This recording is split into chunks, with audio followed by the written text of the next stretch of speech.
All right, well, we are taking a test drive in Gary's CJ-7, and let me tell you, this thing is gorgeous. We didn't build it here at WFO, but Gary is up from Washington, down here in California, brought the Jeep by just for us to take a look at it and tell him what we think, look it over, make sure there isn't something he missed, and as far as we can tell, he didn't miss anything. Looks like I got a clear spot here. Let's let her eat, you know what I mean?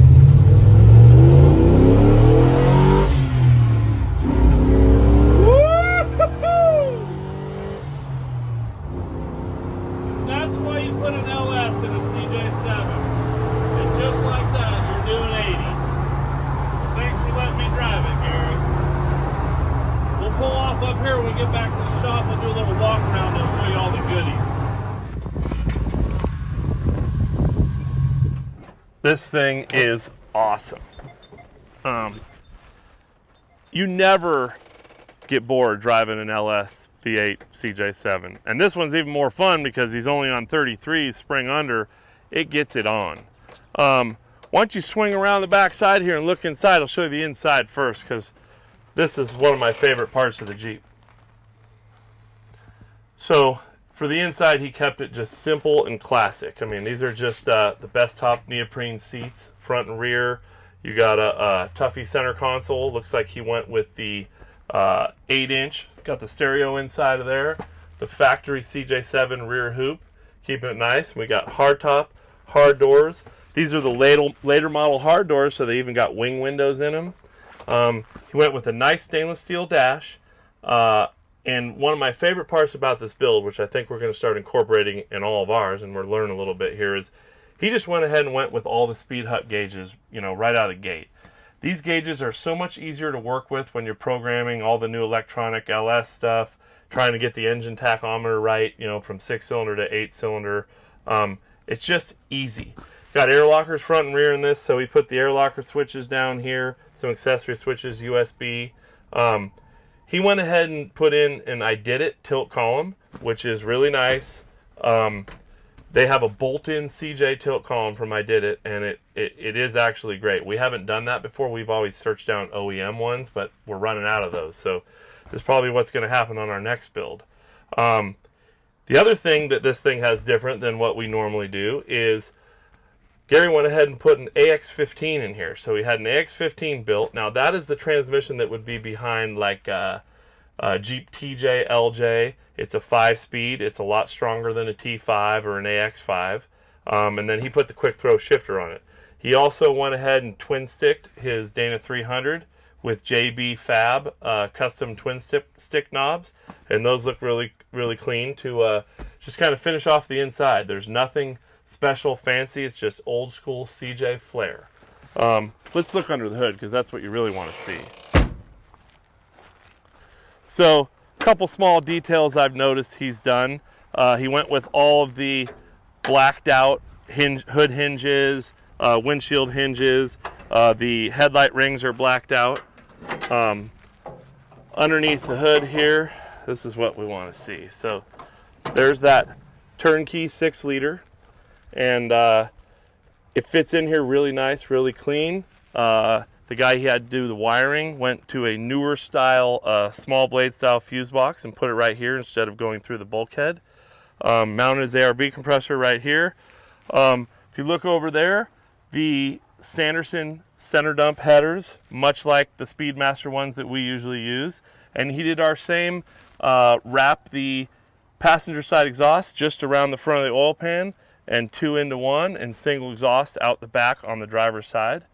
So here's where it starts to get a little bit different, and there's good things and bad things about this, and you know, everybody has their way of doing it. So he went ahead and used a Novak Radiator for the CJ swap, which one of the best parts about this is a dual pass radiator. So if you take a look here, the upper hose and the lower hose are both on the same sides.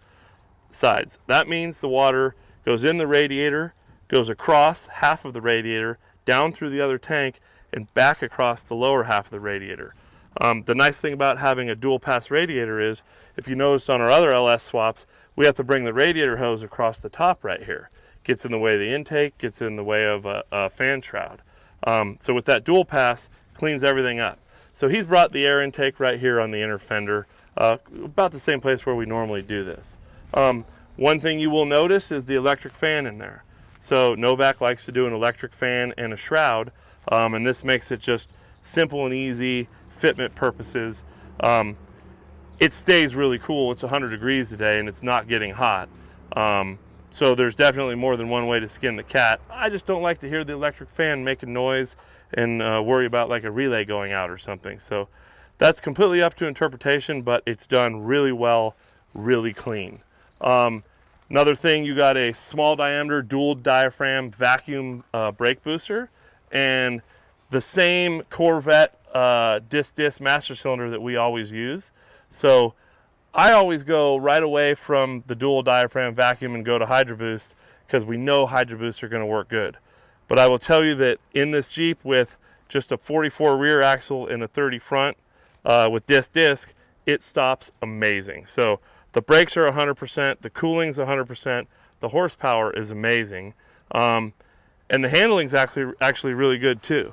So I will show you, the simple suspension underneath, what he's got going in this. So with 33-inch tires, there's no need for Dana 60s or a 44 front. So what he went ahead and did, this is a wide track Model 30, and just rebuilt and put back together everything clean with an ARB locker in there. And I believe he said he has 410 gears in here. So 410s, 33-inch tires, and the 5-speed, and the ratios are absolutely amazing. Hauls ass down the road. Come underneath here, take a peek from the front side, and you can kind of see it tucked away in there. That is a Dana 44 rear end. So if anybody doesn't know, 1986 only has a Dana 44 rear end. So he sourced a 1986 Dana 44 rear end, which is wide track, 5-lug, and went ahead and put disc brakes on it. He went with an aftermarket 20-gallon fuel tank, just the plastic replacement. And then one of the things that I really like how they did the fuel system in this is it has an in-tank fuel pump submersed, so you don't have to hear the noise. And then the fuel system has the it's like a Camaro fuel pressure regulator for a one-line fuel system that basically regulates the fuel right at the tank and dumps it back in, so you're not superheating your fuel and making it go all the way to the front of the vehicle. So I mean, all in all, such a clean rig. I would call this a 99 out of 100 on everything that it hit. Drivability, brakes, steering, horsepower, cooling.